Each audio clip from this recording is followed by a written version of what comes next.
This morning for this presentation, and Diane's going to introduce our speaker. Thank you. I take my mask off to do this. Good morning. I am Dianne Fagner. I'm a member of the Church and Society Committee, and recycling, whatever else you want to call this whole what do they call it? Infrastructure process is one of our passions at this point. And I want to say I'm one who, in my morning walks, can be seen checking out if the lid is open, grabbing plastic bags from recycle bins and putting it in the garbage can. Talk about passion. Anyway.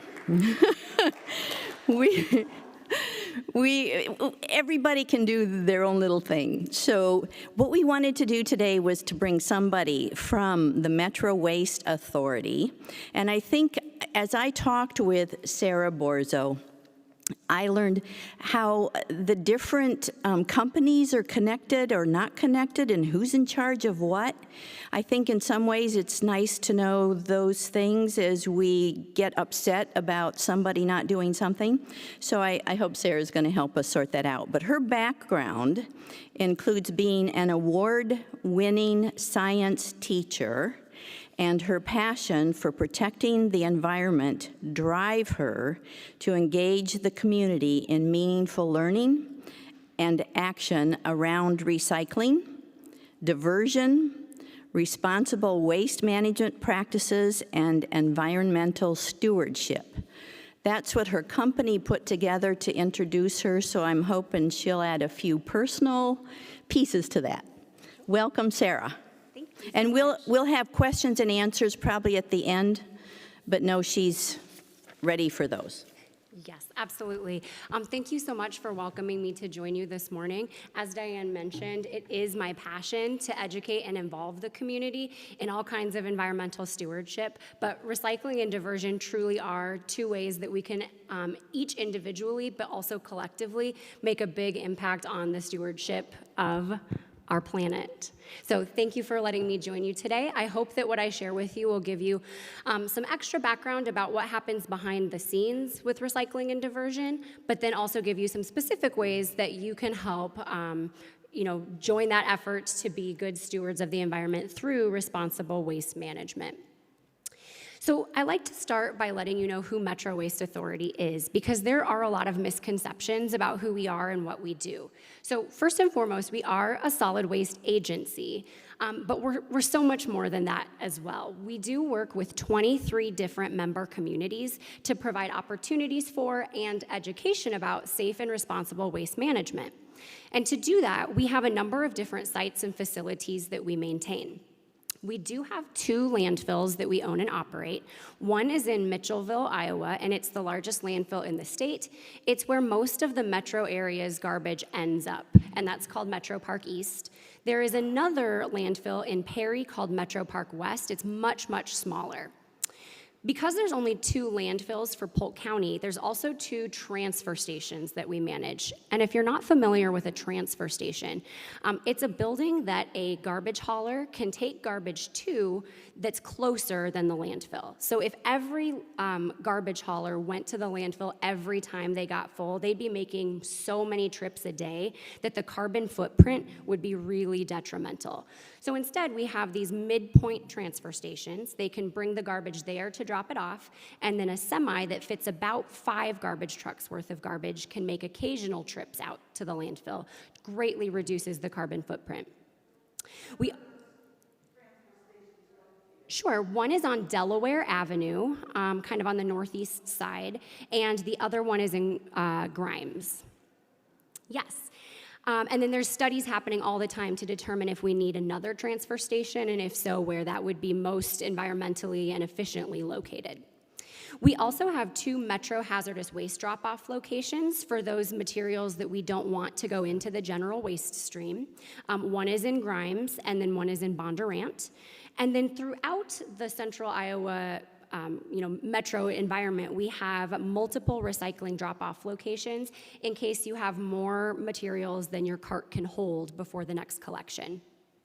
We also have an environmental learning center, which is a fully stocked science learning laboratory on hundreds of acres of protected environmental space, including protected prairie, wetlands, and oak savanna. So that's something a lot of people don't know, but we do offer lots of environmental education. And then finally, the last thing on the list is something we're very excited about. It's the Metro Recycling Facility, which we have been building for the last year and a half, and tomorrow morning it starts accepting material from the central Iowa area. And so I'll talk more about that shortly, but it's a very, very exciting development. I think it's really important to know where everything ends up that we can't recycle or divert. So when we think about the landfill, our landfill, Metro Park East, is over 1,800 acres large, but most of that space is not actually actively containing garbage. It's protected environmental area, or it's diversion buildings that help us put items on a different path.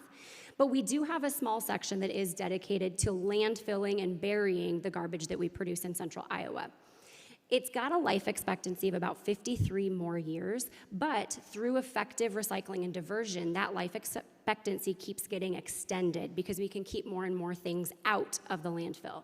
And so while this is a big part of our business, we joke that we try to put ourselves out of the landfill business and into the diversion business. I should also mention that when we think about the operational costs of something like a landfill, while Metro Waste Authority is a quasi-governmental agency, we do not receive tax dollars and don't get any government funding for the work that we do.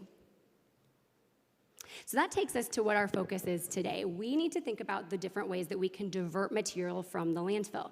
The three main ways that Metro Waste Authority does this is through our yard waste programs, e-waste, which is like computers and other electronics, e-waste and appliance demanufacturing. And that might not be a term you're familiar with, but we have a facility at our Metro Park East landfill that is dedicated to disassembling all appliances and making sure no part of your appliance ends up in the landfill and instead goes on the correct recycling path. And then the part that we're all most familiar with would be that curbside recycling piece, and it's also where we all have the most ability to be impactful in keeping things out of the landfill. So we're familiar with what happens on the residential side of things. We have our recyclables and we can put them in that recycling cart that goes to the curb. Most of the metro has that green cart like I've shown on the screen.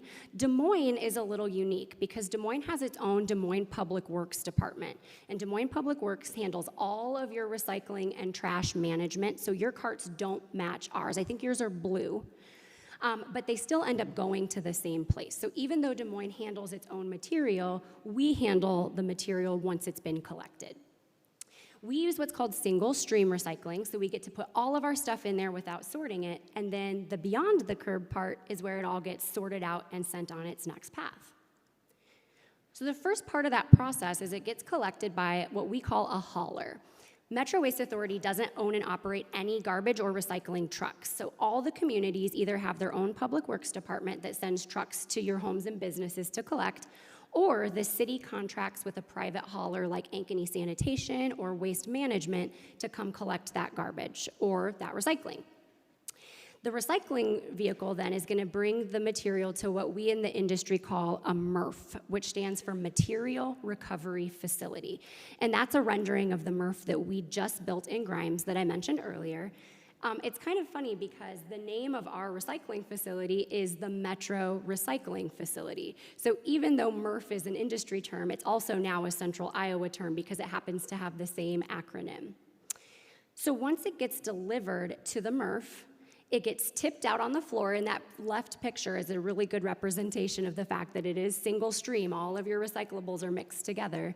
Then it gets sorted, and then at the end stage, it gets sold. So let's dive into a little bit about each of those components. To start, I thought it would be great for you to see kind of a scope of this new facility with a quick video. And while this video was recorded last month, it will at least give you a good sense of how large this new facility is. What we're seeing right now is the area where recycling trucks will be able to come in, back up, and tip off the recyclables that are inside. Right over here is where those recyclables will be located, and then dozers will pick up those recyclables, put them on this conveyor belt, where they will travel up and into what we call the sorting floor. And this just still boggles my mind. This is the infrastructure that's set up inside to process that single stream recycling and get it sorted into its separate pieces. As of last week, all of this machinery was operational, and I was really excited to get to be there learning the ropes and helping train people on how to use this equipment, but it also gave me a really up-close understanding of how complex the whole system really is. So we do have this equipment that is a large part of the sorting process, and then I got a little ahead of myself. When we think about the things that go into that facility and we determine what is recyclable, the criteria is that we have to be able to sort the material into separate categories, and then it needs to have somebody willing to buy it to turn it into something new. So it has to be sorted and it has to be sold. I think a really good example for the sorting component is I've been asked before, like, why can't I recycle a frying pan? You know, it's metal and it's plastic.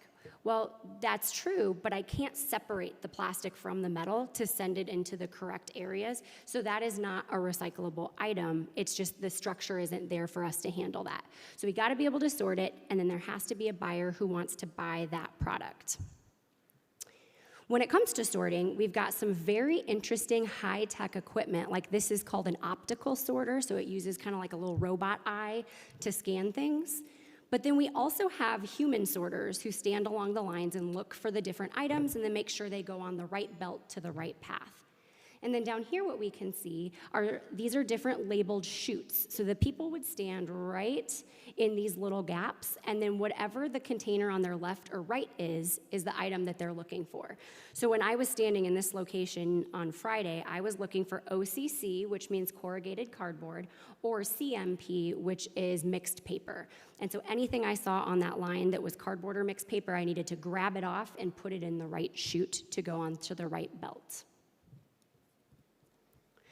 Now it's kind of good to be able to think about what specific things we want coming in to go on those different belts. And I like to start with paper because it's the easiest. And for this little section, at the end of each paper or commodity group, I'll ask if you have any questions about that specific item. Paper is nice because we can accept almost all paper into the recycling program.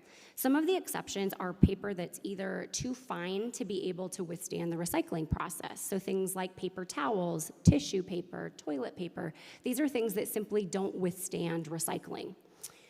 Aside from that, I like to think about cards and gift wrap as my good examples for things not to accept. We can accept almost all cards and gift wrap in the recycling unless there is a component to that paper item that is non-paper. For example, glitter. If you have wrapping paper that's got glitter patterns on it, we can't separate that out. And if you know anything about glitter, it gets everywhere very quickly. And so it does kind of get into the rest of the recyclables and contaminate it. We also say if there's any metallic shine to something, we don't want that either. But aside from that, really, almost all paper can go into your recycling. The dolls bag is there to show that if you have shredded paper, that's absolutely recyclable. We just like it contained in a paper bag so that it doesn't act like confetti at the recycling center. We like it to be contained. And notice I did say a paper bag, not a plastic bag, which is something we'll explore in a couple of minutes. But most paper items that you can think of, aside from, like I mentioned, those flimsier products, are recyclable. So before we move to the next commodity, are there any paper questions that you have? Yeah. Yes, glossy magazines are a go. Yes. Just a suggestion, I actually shred all my paper products, like we just grab them and put them on my compost pile. Oh, that's a fantastic That's idea. another way to recycle. Yeah. And you can do that with non-shredded newspapers too. They make a nice layer to help with your soil retention and moisture retention. Sometimes people ask about like junk mail that has that cellophane window, if they have to remove the cellophane. Nope, you can leave that in. Tissue boxes that have that kind of plasticky edge, you can leave that on. You really don't have to do much to your paper to make it recyclable. Yeah. Yep, those are recyclable too. If you have water-damaged books that you know are not going to be usable at a library or like a little free library. Oh, I'm sorry. Thick books. Yep. So even hardback books that are no longer of use and are damaged, you can recycle those in your curbside cart as well. We're really good at recycling paper. That's one we've got pretty well figured out. If you do have other paper questions, you can ask them next, but we'll move into cardboard. Cardboard can go in the paper category, but I just like to call it out separately because we have so much cardboard these days, but it is a very, very easily recycled item, and there's a lot of value to it. During the pandemic, we've seen a huge increase in mail order, and the demand and need for cardboard is high. So absolutely recycle that cardboard. You don't need to remove the tape. You don't need to remove like labels from it. It can just get recycled as is. Breaking it down is great, especially because it does tend to stop up your cart. If you try to jam it in, you'll end up having a lot of recyclables left underneath that jam of cardboard. If you do have more than you can manage, there are throughout the metro area locations that you can drop off that cardboard in recycling-only drop-offs. So I can talk about that at the end if anybody has questions about the cardboard drop-offs. Super valuable commodity, though. Aluminum and tin. Aluminum is one of my favorite commodities to talk about because it is almost infinitely recyclable and no part of the can is lost in the recycling process. It's also incredibly efficient to recycle. So if you recycle a soda can either at the grocery store or in your curbside cart, it's usually made into a new can, filled up, and back on the shelf in central Iowa within 30 to 60 days. It's a really quick turnaround. It is a very, very valuable commodity. When they have to make that aluminum from virgin materials, it's extremely costly, it's environmentally costly, and it's very time consuming. So that's one where, you mentioned picking bags out of recycling bins. I am known for picking aluminum cans out of garbage cans anywhere that I see them. It's too valuable to let it go to the landfill. Aluminum and tin cans, even aerosol cans are okay as long as you've gotten all of what's inside out. When it comes to cans that held soup and food and cat food and dog food, just give them a quick rinse. The lid itself can go into the recycling. You don't need to take off the labels. They come off in the process. But these are really important commodities that we desperately want to keep out of the landfill. The plastic lid to that aerosol can? Yep. You can leave it on. If you take it off, that's great. But if it stays on, it's not affixed to it. So typically it comes off anyway during the process of being in the recycling hauler vehicle, coming out onto the line. They usually come off. But it goes to be recycled Yep. too? Yep. So it's okay. Yep. Other questions about aluminum and tin? So I'm glad you mentioned that. When we think about the kinds of items that we want, a good rule of thumb is if it's something that you'd be happy to ingest or to have on your skin, it's okay to recycle the container it was in. Things like paint cans, we would rather see go the hazardous waste route. They'll still get recycled, but just out of that mainstream. And again, that is largely because there's a human factor involved in the sorting process, and so we'd like to limit their exposure to hazardous materials. Paint itself is another great thing to go to that hazardous waste drop-off site. Again, we'd like to have the metal from that paint can get recycled, but outside of the single stream. Any other questions about aluminum and tin? What about, 5-gallon cans of paint? Yeah, so we again ask that any of that paint that's left in there is either removed or if you have paint that is not quite dried up, we recommend putting sawdust or kitty litter in it to absorb the rest of the paint. And then if you can get it to a hazardous waste drop-off site, that's great so that we can get it recycled. Otherwise, we would ask that it go into your garbage instead of the recycling. It's got that residue on it that's harder to separate out. And again, we do have that hazardous waste drop-off in both Bondurant and in Grimes, and the one in Grimes is actually conveniently right next to the new recycling facility. Glass is one that we always have a lot of questions about, and I don't know if you read in the news last week, but they said that there's a glass shortage, and some of our local wineries are saying they're having trouble sourcing glass.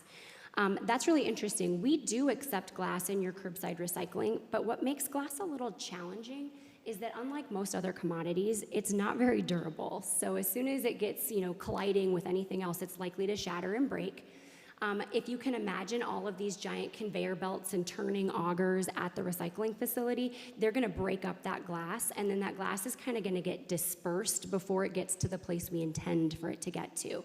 And I read a really sad statistic last week that said when you use single stream recycling for glass, only about 30% of it ends up recycled. The other 60% or more ends up getting lost at some point in the process.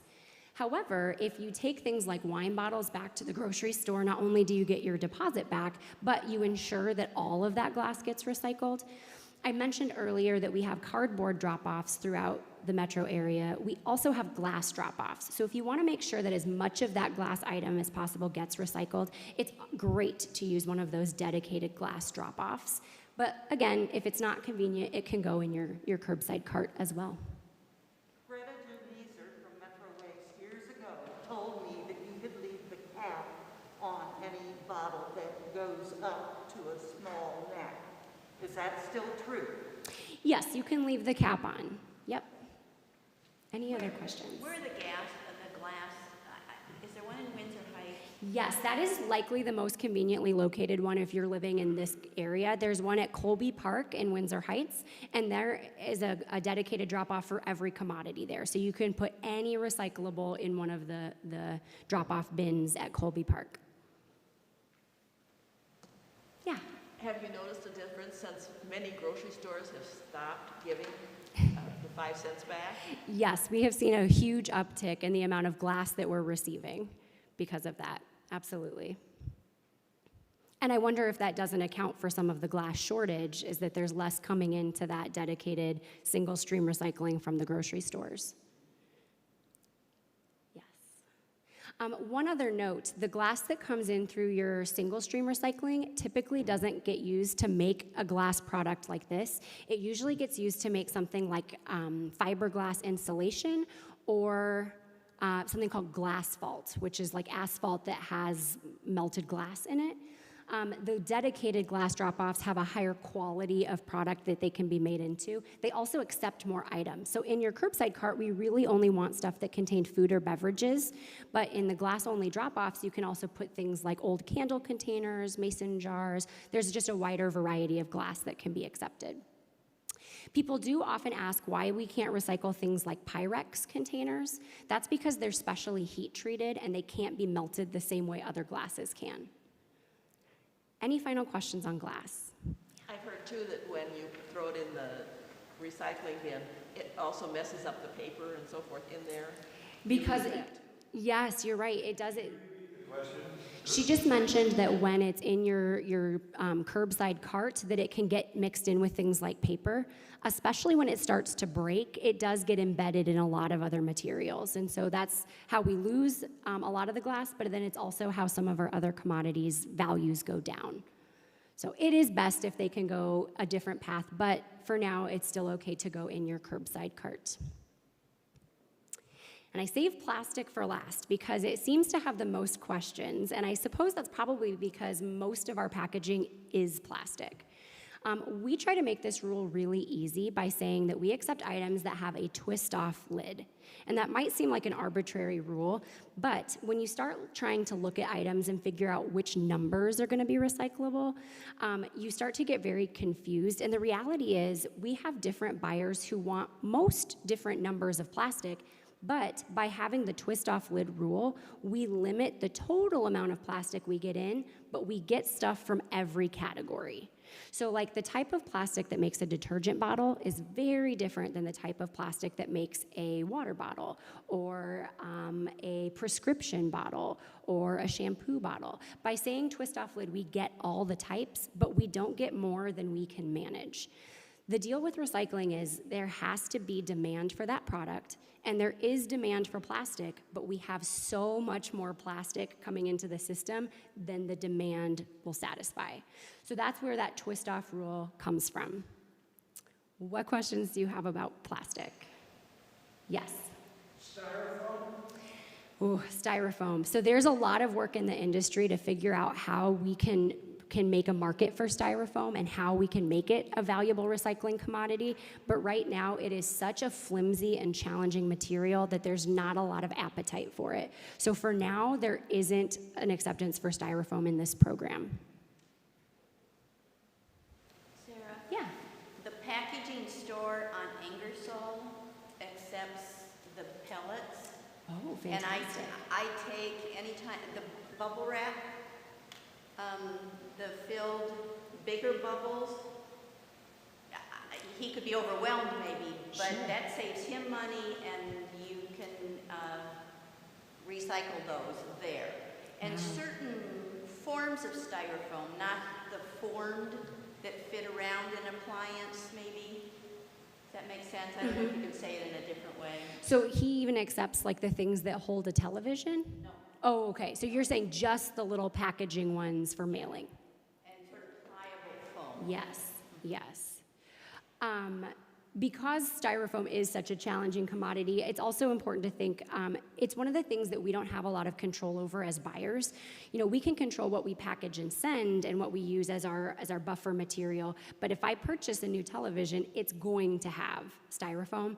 So it's an interesting one to see how it will change as time progresses and we encourage and, ask manufacturing companies to move away from some of those materials because they do have recyclable options. They can use, I don't know if you've seen the pressed cardboard like molds that they can use. Those are recyclable. So the more we can encourage groups to use those recyclable options, the better off we'll be. So if it's not recyclable, avoid it. That's my rule of thumb. If it's not recyclable, avoid it. But the styrofoam is just, it's so tricky because it's hard to avoid. Is there any science and legislation being explored to make plastic more ubiquitous, to use the same materials for all packaging so that they can be all recycled? Mm-hmm. Yes, but I would say that same type of conversation has been on the table since as long as plastic has been around.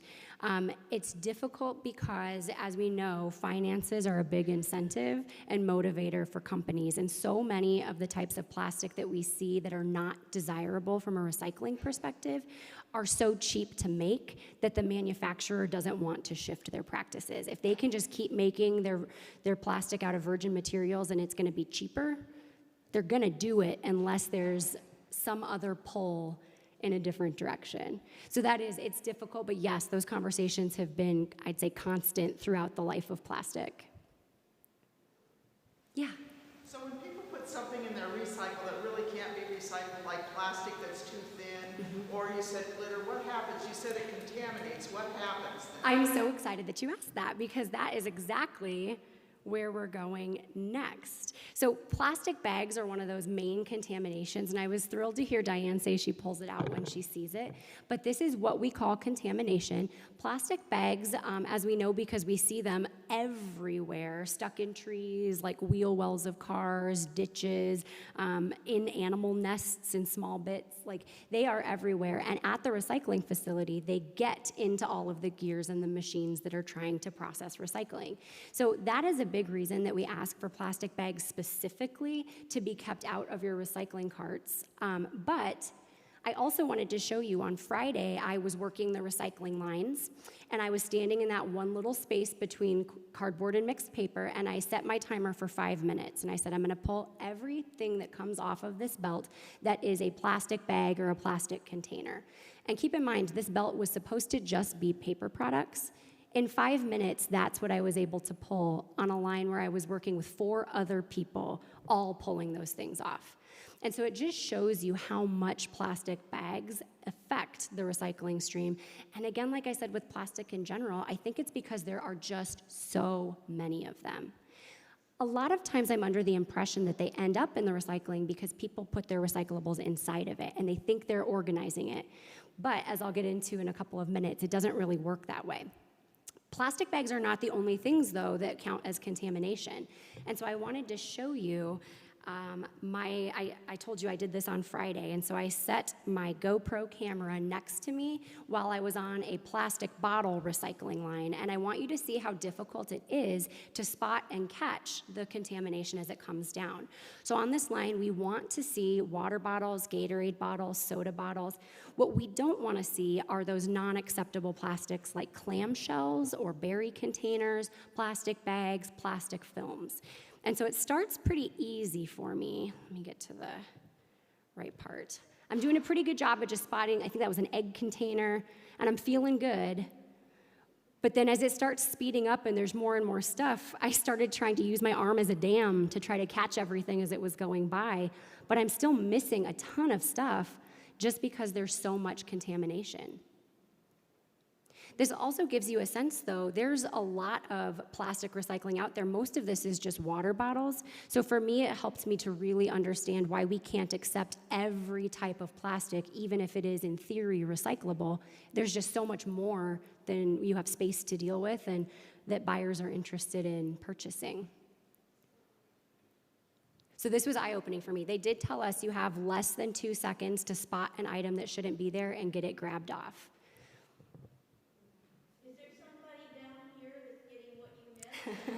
So on this line, no, I was alone on this line, which also was why I was using my arm, because I was thinking, gosh, if it gets past me, like, we're doomed. Which fortunately isn't the case, because I know it's going to another line and it's got a couple more phases before it's at its final stage. But it really is eye-opening. There's just so much there that shouldn't be there. Questions about contamination or this process?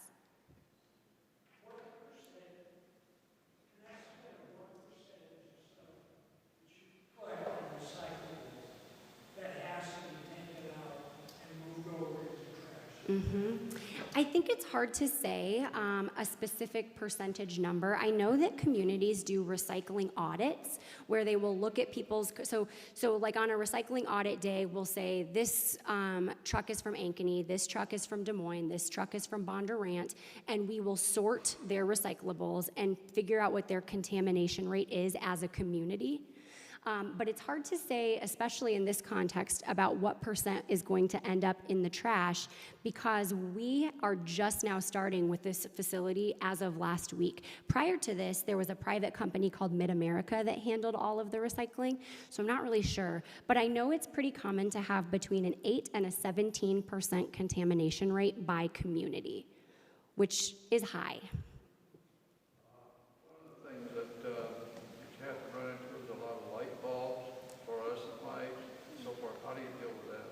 Yes, and that's where, so I'm wearing some pretty reinforced gloves because we do see a lot of things like light bulbs that have to have a different path, especially things like fluorescent light bulbs that should not go in the regular garbage. So we do have to have areas where we separate things that are what we consider to be dangerous or contaminated. Sometimes you'll even see things like syringes that should have gone into a Sharps container. Other things that we saw that I just was appalled by. I stopped counting diapers at 47 on Friday morning, diapers going through the line, and dog poop bags, which don't always stay closed. And so thinking about the fact that there's people on this line that are picking out waste and dangerous materials that can cut you, things that might be biohazards, it was eye-opening. And I don't think it's malicious. I don't think anybody's out there thinking, oh, I'm really going to sock it to the recycling industry here. But I think it's easy to assume that if there's a system in place, we don't really need to worry about it on our end. This, like I said, was quite eye-opening. Questions about that contamination process or working that line? What about abolishing single-use plastic? Oh my gosh, wouldn't that be a dream? I mean, if we did do away with single-use plastic, I'd say the majority of our contamination would be gone, and we'd be in a far better place as a society. I don't know how we motivate that when it's so cheap. Single-use plastic is so cheap, and it is so convenient. If you think about all of the industries that would suffer from that, like restaurants, but they would come up with an alternative. You look at places that have done away with garbage or plastic grocery bags. They've figured out a way. It's doable. It's just so hard to motivate.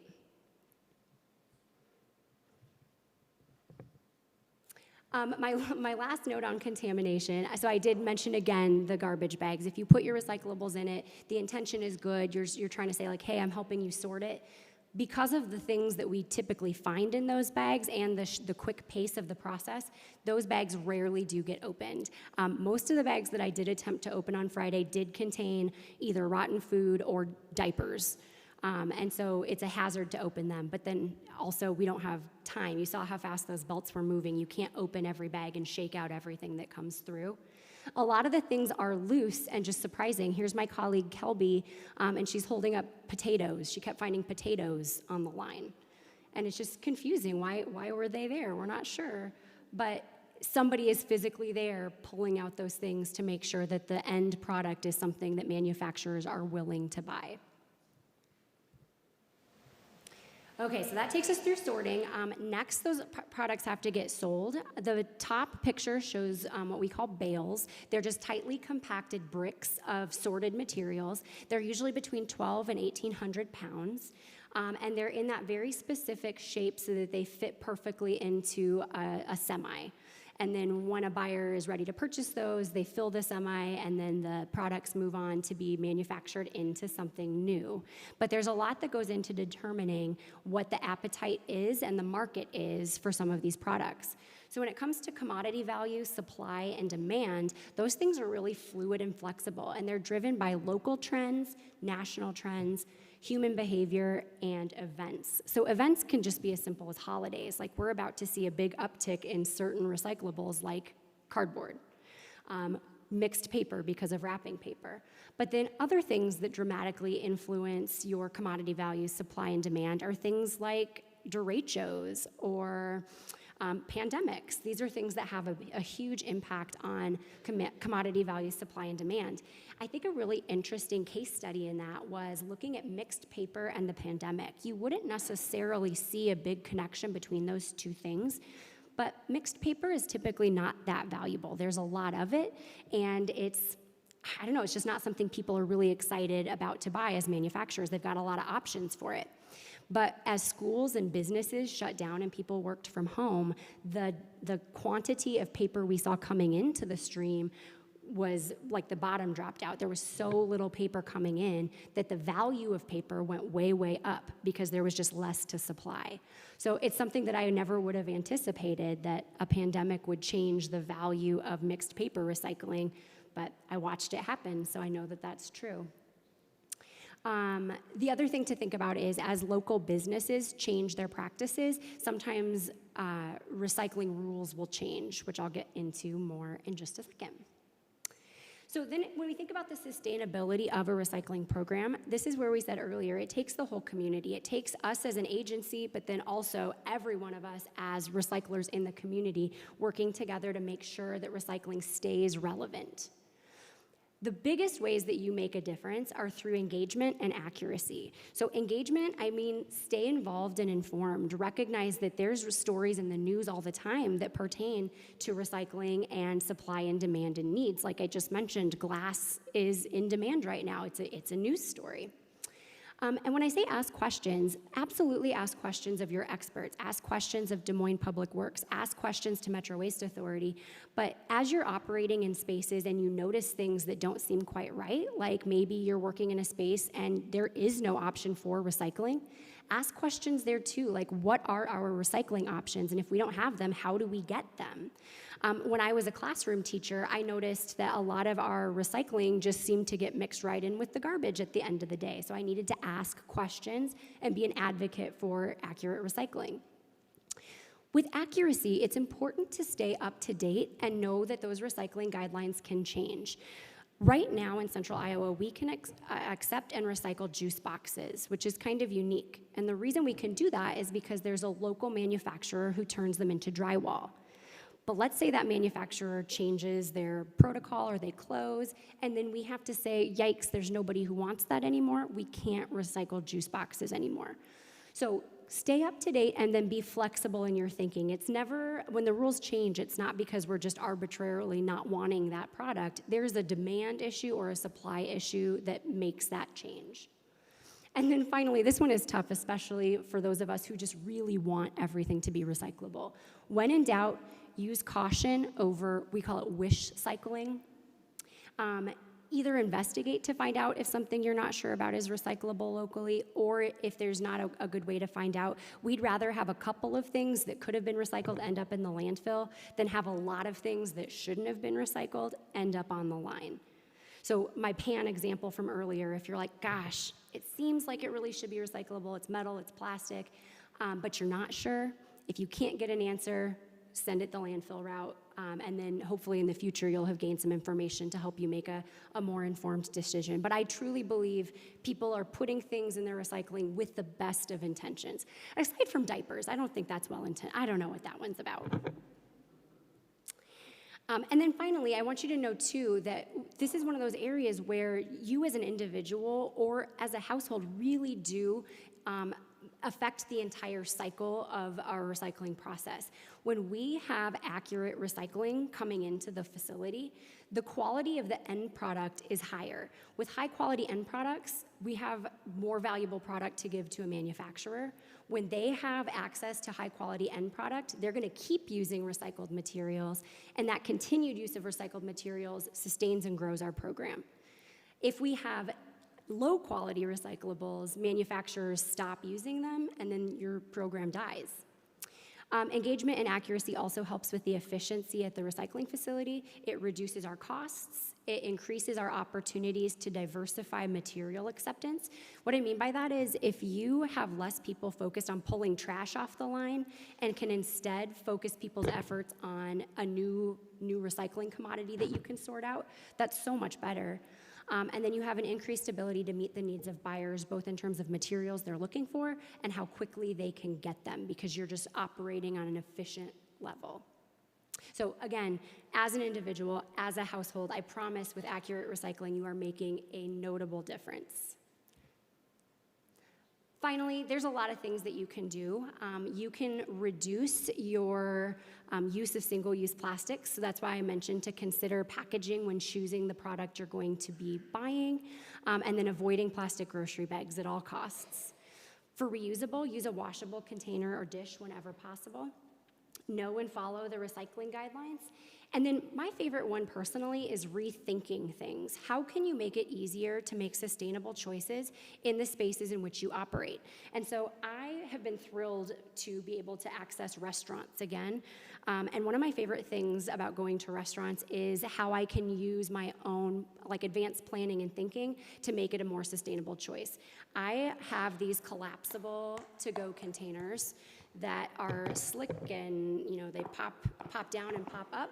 I keep them in my backpack, I keep them in my glove compartment, and anytime I go to a restaurant, I never have to use that single-use styrofoam or plastic container to take anything home. And that's just one little way that I can plan for a space I know I'm gonna operate within that I'm not satisfied with the recycling options or the sustainability options. But there are so many things that we can do in our own spaces to be impactful. I love it, and it just collapses right into a nice little ball, doesn't it? That's so great. And we have more and more options for this kind of product as time goes on. What about recycling material from businesses, cardboard, etc.? Yep. We have a really solid system for that. So business recycling tends to be pretty accurate. They have a lot of protocols in place and signage in their places of operation. So we have really good luck and quality of product from business recycling. Was that your question?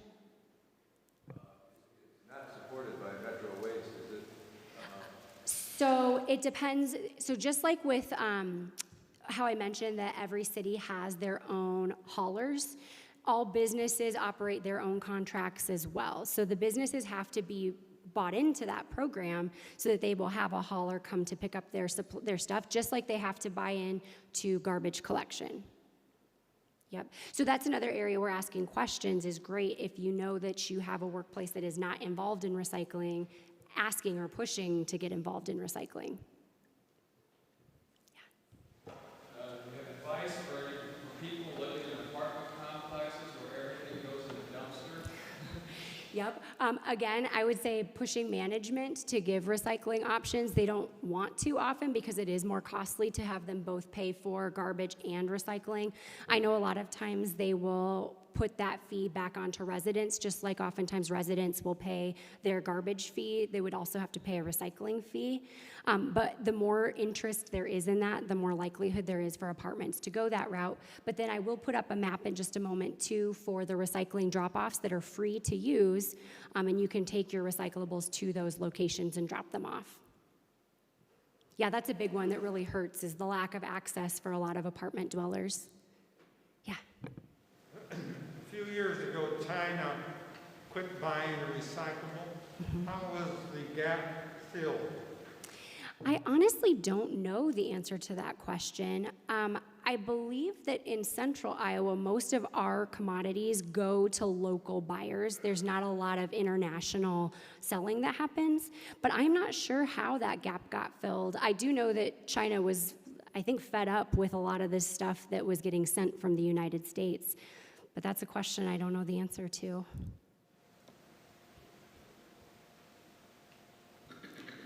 What's the state of more automated engineering solutions to this, like grinding it all up and then using shakers, centrifuges, blowers to separate it by specific gravity or something like that? Yes, so the facility that we are just opening, the person who designed, there's a group called CP that designs recycling equipment around the world, and they let us know that as of Thursday when they were speaking to us, we had the most state-of-the-art equipment and setup in the country, possibly the world, but they said on this day, like at this moment. But we have some amazing technology. We have things called optical sorters, which have like almost scanners that are able to sense different materials. We have things called eddy currents, which sense aluminum, and they send them jumping like little fish out of the water. We have blowers to try to separate out the films and the bags. We also, there's only 2 other facilities in the country that have this system, but we have a massive auger system that I think is 16 big augers churning as soon as that initial stream comes in that works to separate the giant stuff from the little stuff. Funny side note, I accidentally sent a drone through it the other day. I was trying to get good footage of the overhead. It turns out that the machinery messes the signal for the drone up, and so it just torpedoed right into the auger. Whoops. But I did get some cool footage from that as well, because it showed what happened within the auger system and then as it moves down. So there's a lot of great automation. It's hugely expensive. I know that just one of those optical sorters costs over $500,000. But I think over time there's also great grants. Groups like the Carton Council, who want to see more of a certain commodity get recycled, will provide funding to increase, facilities' ability to do that in an automated way. So a lot of potential for having more automated processes. I don't foresee it as being something that will eliminate all human interaction, but certainly limit more of it.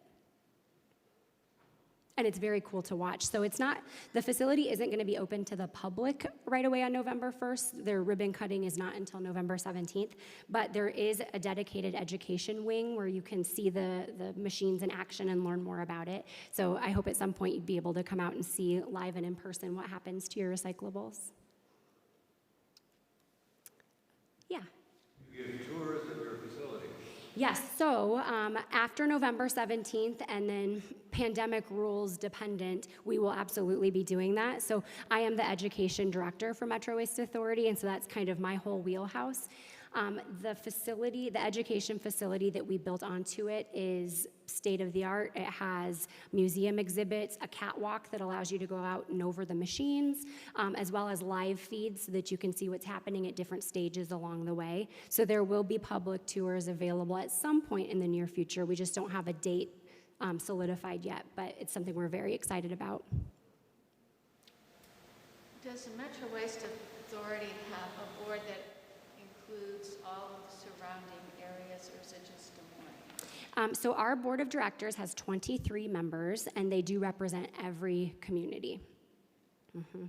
And so earlier, when I mentioned that we're quasi-governmental and don't receive tax dollars, I should have also mentioned that we do have executive directorship, but every decision really is mandated by the board of directors.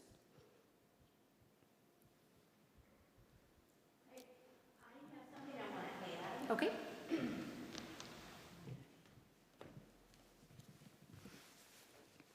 I just want to say a little bit more about my initial part of this journey to find Sarah. I called my city council person, Josh Mendelbaum, and said, what's going on?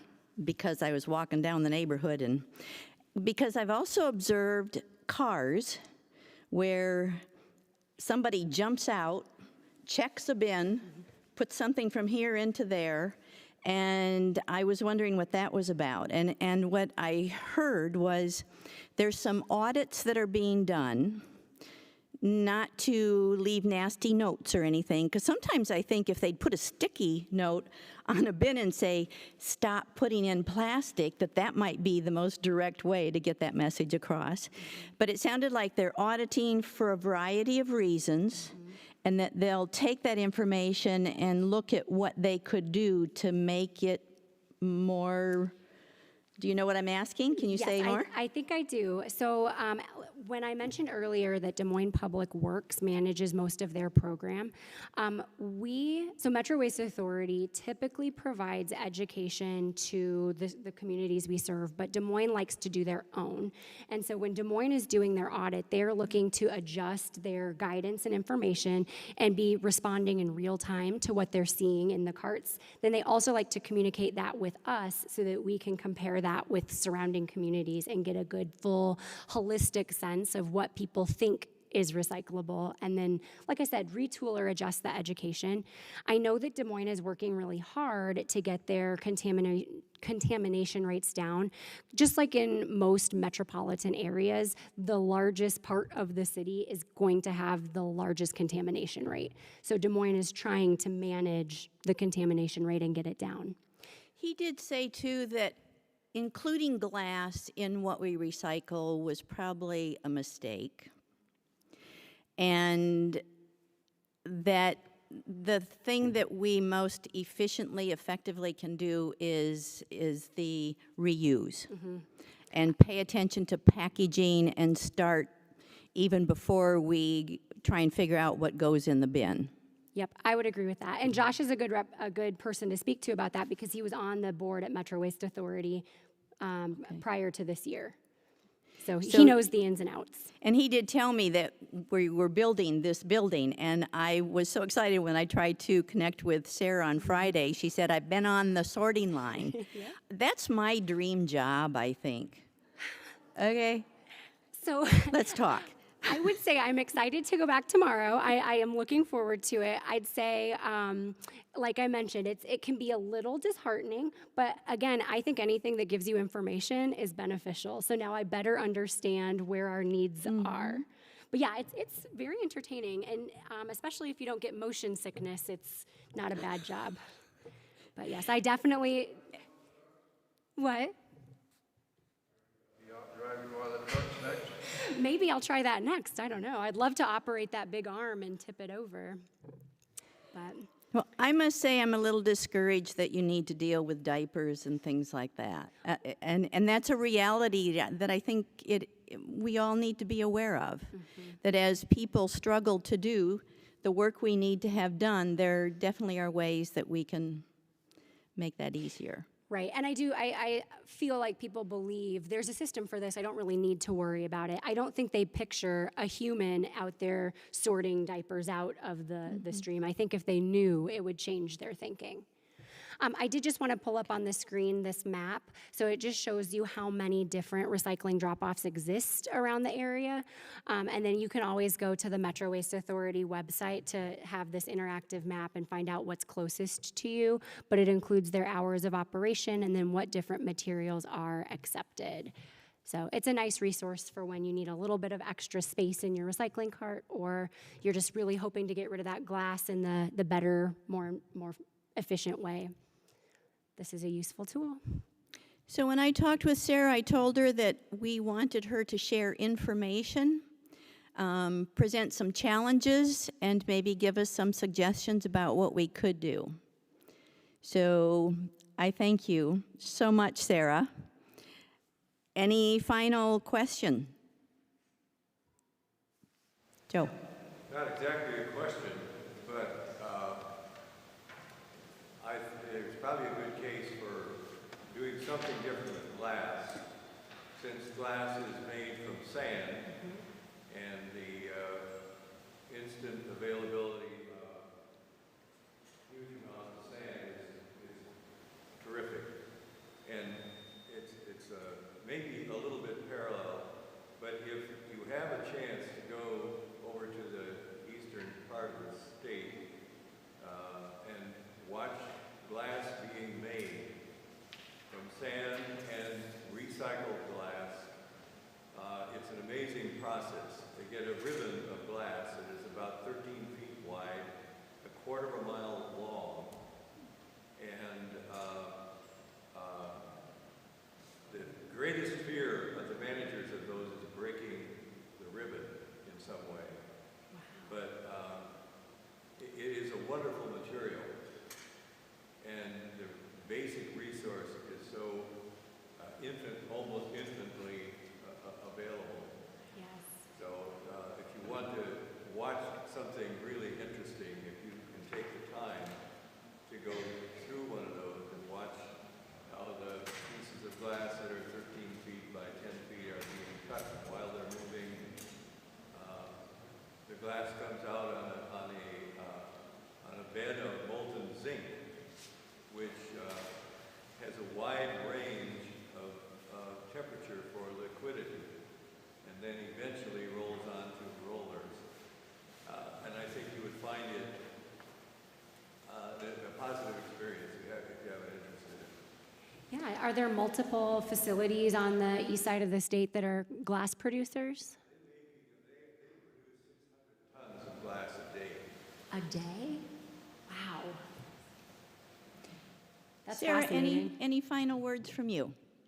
I don't think so. I just want to thank you again for allowing me to spend this time with you this morning. And I am just really excited whenever I see that there's a group in the community who's as excited and passionate about stewardship and responsible recycling practices as we are. So I thank you for your time and for all of your efforts. And I want to thank everyone for coming this morning, and whoever is able to follow on Zoom. All right. Thank you.